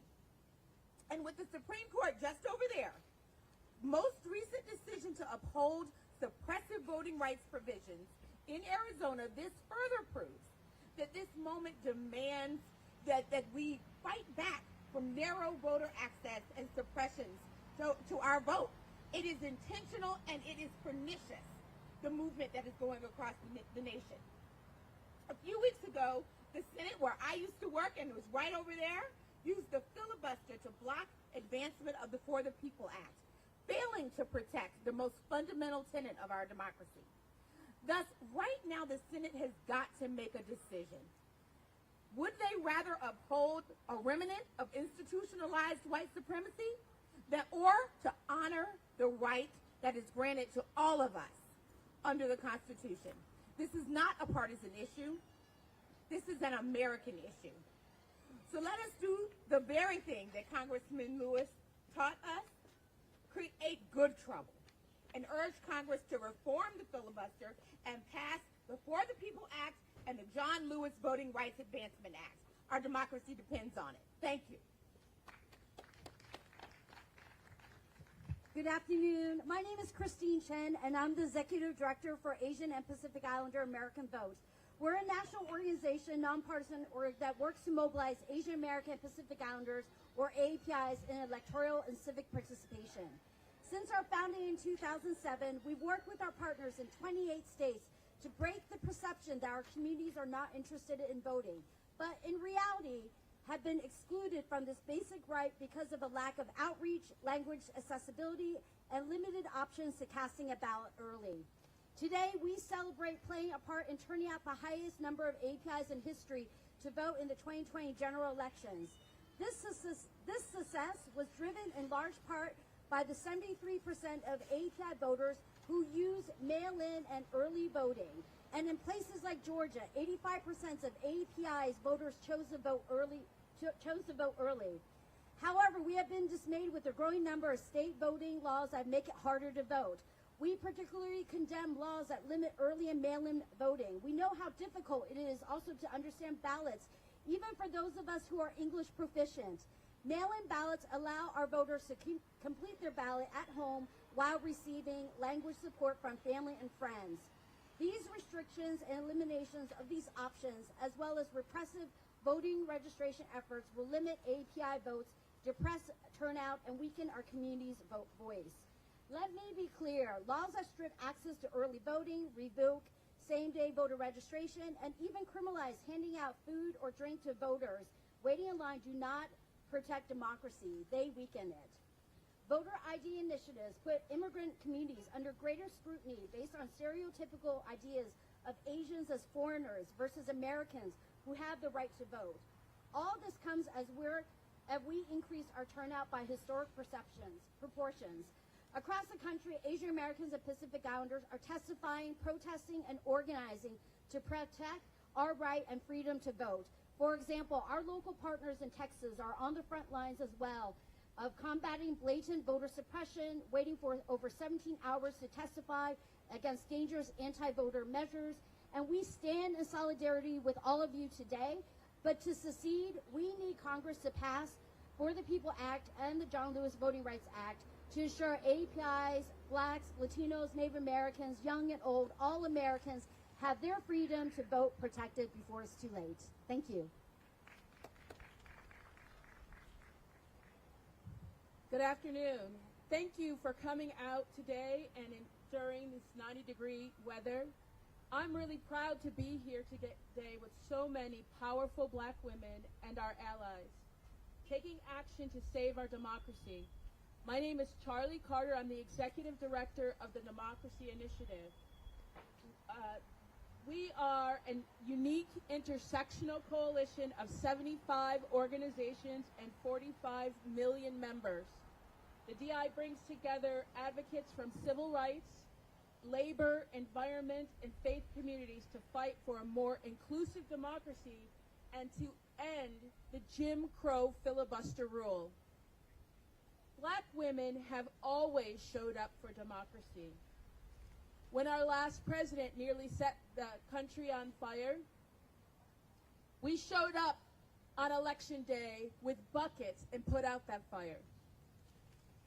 We are the most dependable and most loyal voting bloc.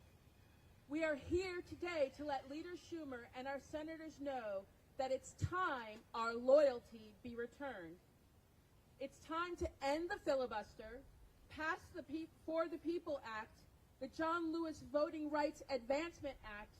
It's time to give the people of D.C. a right to vote in Congress. Our democracy, our House, is on fire. But for the last several months, we have watched our leaders debate, negotiate, and try to placate the very arsonist who set it ablaze.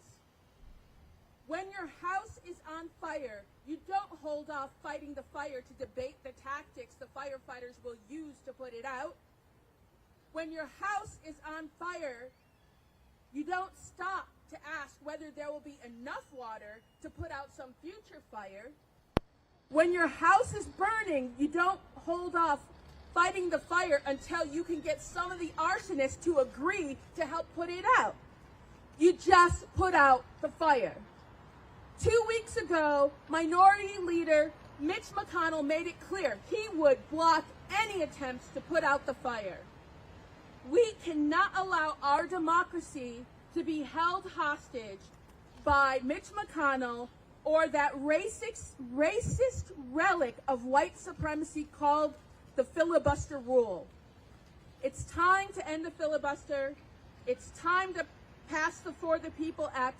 It's time to finally give Black and brown voters the permanent protection that they have deserved for the last 50 years. Thank you.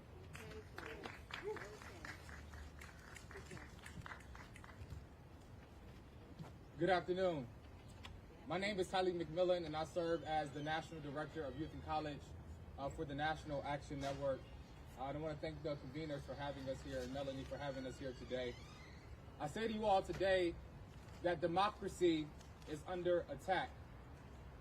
I say democracy is under attack. In light of what we are seeing across the country and just right here across the street, the Supreme Court, we saw a decision which further gutted the Voting Rights Act.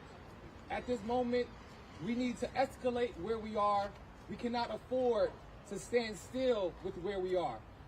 In this moment, we need to escalate because we cannot afford to have legislation to answer what is clearly not only a legislative but judicial leaning of not only voter suppression but voter suspension. You heard me right. I said voter suppression, and we see a serious attack of voter suspension. I don't know about you, but I can't seem to understand the limit to early voting. I can't seem to not understand more than one ID needing to be used. I can't seem to understand the removal of drop boxes and partisan control. Family, I am clear. I'm clear that Medgar Evers was not murdered on his lawn in front of his children and in front of his wife by the Klansmen, so we can hold positions and be in charge. I'm clear, family, that Fannie Lou Hamer didn't say, "I'm sick and tired of being sick and tired." And Martin Luther King was not jailed in Alabama, knifed in his chest, shot down in cold blood on the balcony in Memphis, so we can bury our heads today and seek position and not power. I'm clear that John Lewis did not get beat over the head walking across the Edmunds Pettus Bridge, so we can only experience symbolism and not the things we know we all deserve.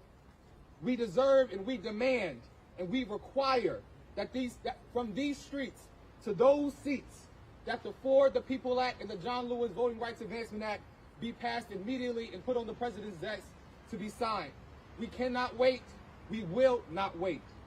Now is not the time to get comfortable or complacent or to feel like we have arrived somewhere. But now is the time, as Reverend Sharpton often says to me, to get active.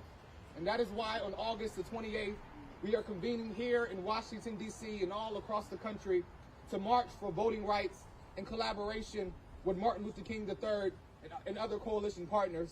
And we're keeping the fire to the streets, which has continued to be done here in this city. And that's why I encourage you all to visit nationalactionnetwork.net to sign up and register so we can show out in the streets to ensure that we protect the right to vote. And in closing, as Red would often say to me, these times that we're in is not about a generation that knows it all. It's not about a generation that has all of the energy, but it is our synergy together that we must stand up and fight back. The National Action Network gets committed. We all here are committed to get this done. It's time to wake up because democracy is under attack. No justice, no peace.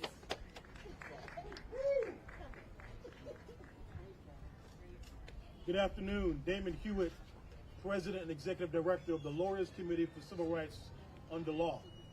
Our organization was founded not far from here at the White House in 1963, when President John F. Kennedy called the nation's leading top lawyers, an integrated group at the time, an integrated group of top lawyers to come and be what he called the private attorneys general, to work alongside his brother, the Attorney General Bobby Kennedy.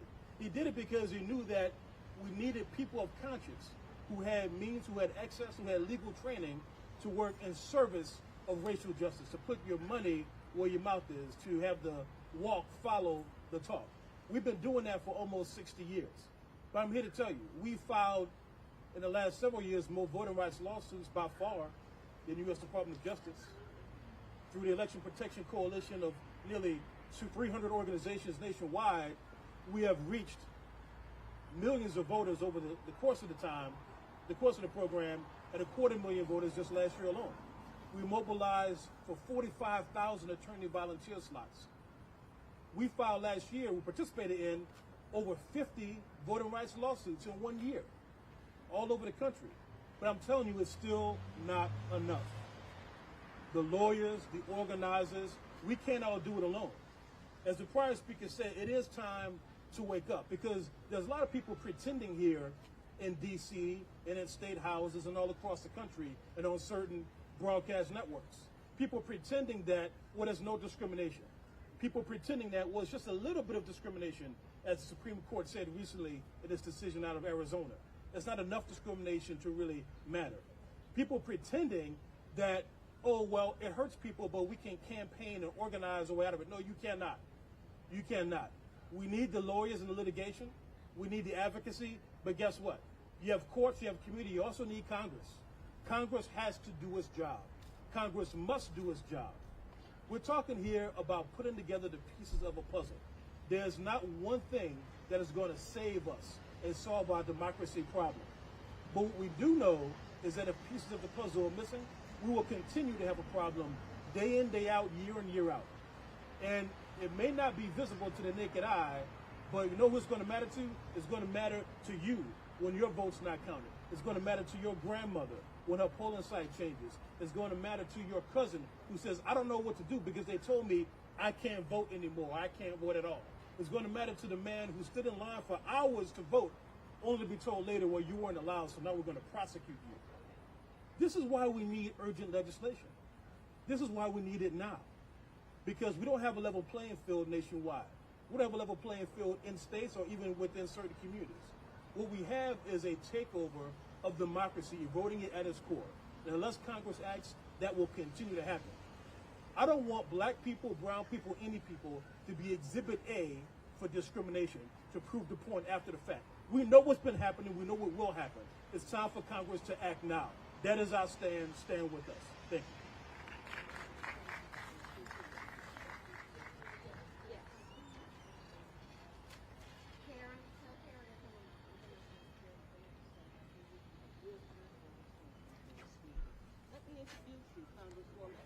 You know, this is a congresswoman who's always in charge, and I am insisting on introducing her this afternoon because, number one, she's a bad sister, and number two, she's my soror. And on top of all of that, she's absolutely brilliant.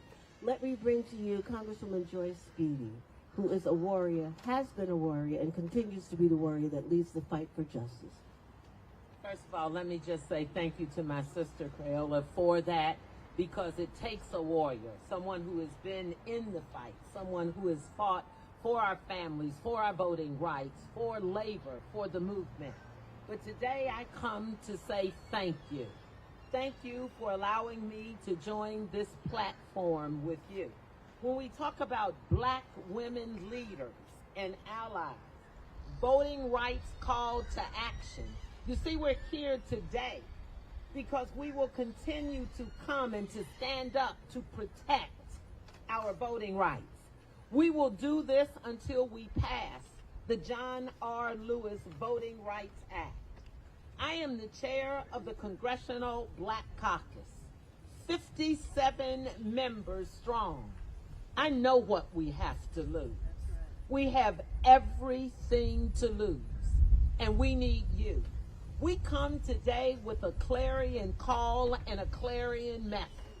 And that message is join us in the fight to make sure that we pass the John R. Lewis voting rights. You have heard speaker after speaker after speaker come and share with you the stories from Martin Luther King Jr. and John Lewis and Fannie Lou Hamer and so many more.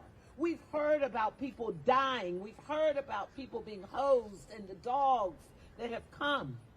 But let me just tell you, here we are today. We might as well still have the dogs and the hoses because we don't have the Voting Rights Act.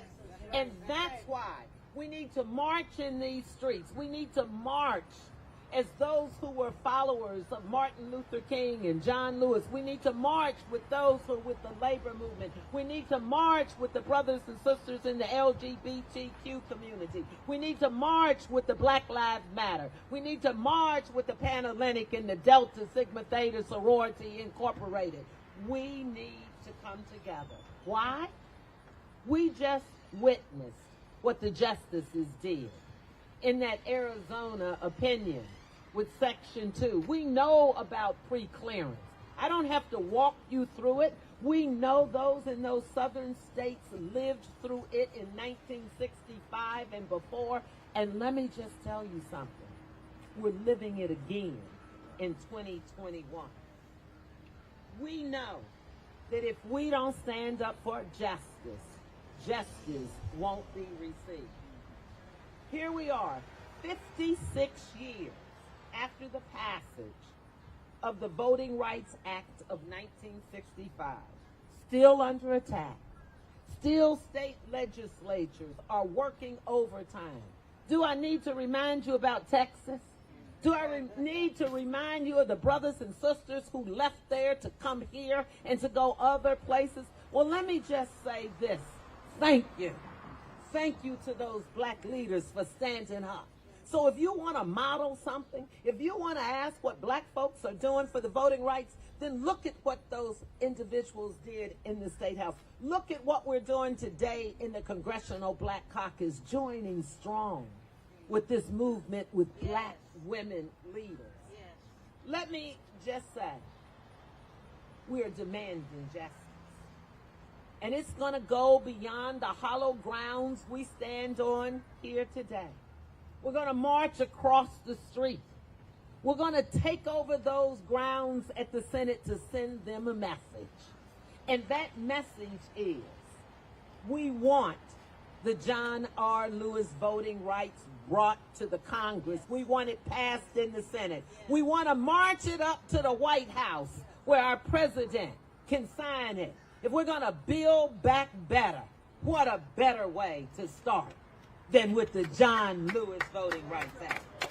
So lastly, strong women, black women, anchored by you all, and brothers. I say thank you. Thank you for standing with me. Thank you for standing with the Congressional Black Caucus. We've got leaders here.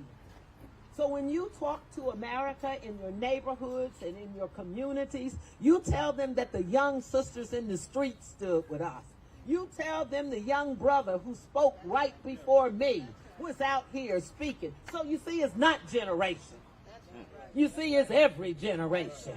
His children and grandchildren and those yet unborn are affected. I brought two bad sisters with me today. I said, I hope today I can get arrested. I got a young attorney out here that's the director of member services for the Congressional Black Caucus. I got a young sister that's a fighter for justice that works in my office as my scheduler, and she's always saying to me every morning, continue to fight, Congresswoman. You're fighting for me. So that's what today is about. It's fighting for everyone. It's fighting for justice. It's fighting for you. So let me just say, women of the movement, women of civil rights, our voice, our vote, our power. Do we know the history of the A. Philip Randolph Institution? Do we know the history of how they marched and how the labor movement? Do we know what our religious leaders did, Dr. Barbara Skinner? Do we know what the message is, Melanie Campbell? Do you know what it means when we stand up for justice?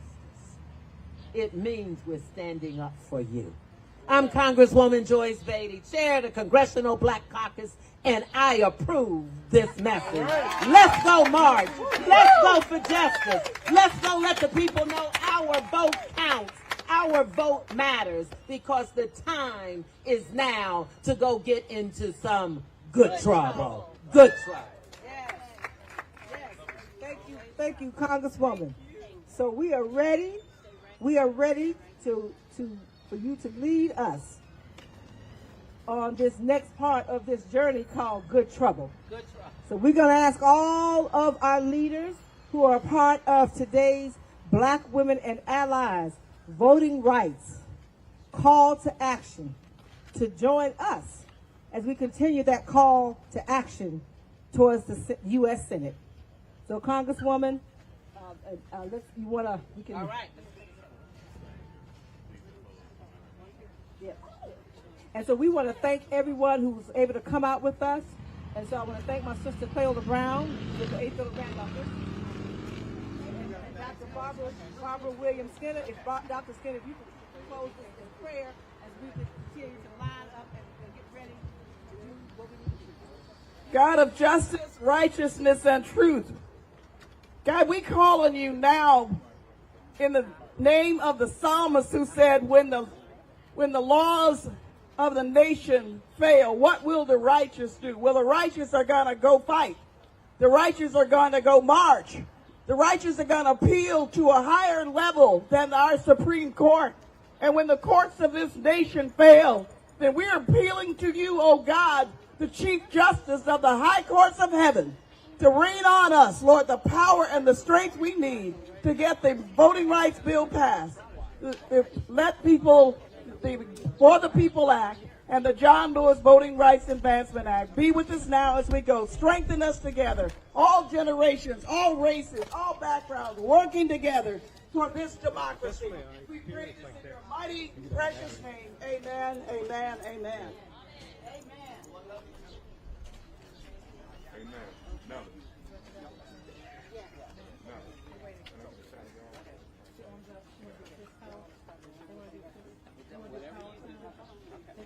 Okay, come on. Let's go. Marching for justice. Marching for justice. Marching for justice. Protect our vote. Protect our vote. Freedom vote. Freedom to vote. Freedom to vote. Freedom to vote. Freedom to vote. Freedom to vote. Freedom to vote. Freedom to vote.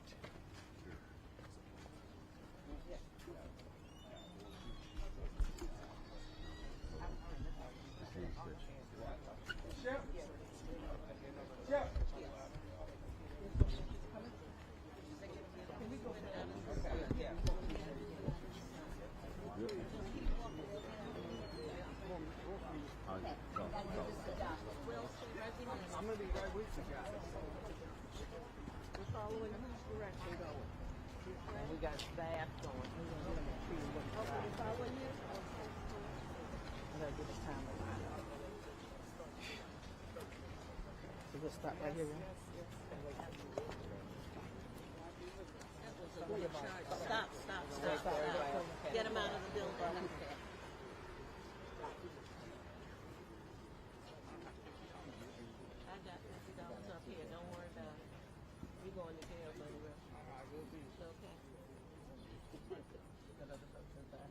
Yeah, oh, yeah. Are they coming out? They're coming out. Hold on 1 second. So they're going to bring our churches back over? I got to go get my ID. How are you doing? Because they do insist on your ID. They do. They insist on your ID. Yes. Let me, okay, as long as Rico and Doc. Okay. Are they coming out now? Yeah, okay. I have picture. Okay, go ahead. Go ahead. Here we go. Oh, God. My mask is in my purse. Danielle. I have a mask. How many masks do you have in your pocket? It's in the car. Anything in the purse? My mask must be in the other purse. For the Senate? Yeah. I have one with you. Three.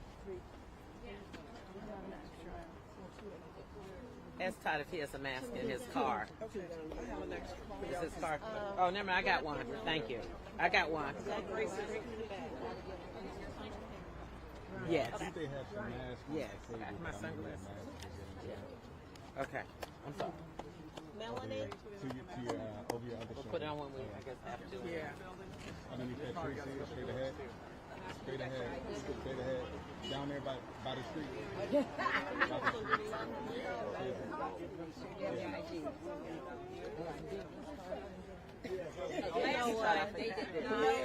Always got to Just catch them better on the corner. 90 minutes. Spread it out and you will catch it. Okay. Ready? We'll make sure we're lined up. Are we lined up? You know what it's like. 2 by 2. Are we 2 by 2? 2 by 2. 2 by 2. All right, 2 by 2. And then there too. So we're all four together. Like 4 Okay. Yeah. Right. Ready? Okay. We ready to go? 2 or 4, whatever the thing is. But we're going to start with 4. Let's go right and then 2 by 2. All right, y'all ready? Yes. All right. Ain't gonna let nobody turn me around, turn me around.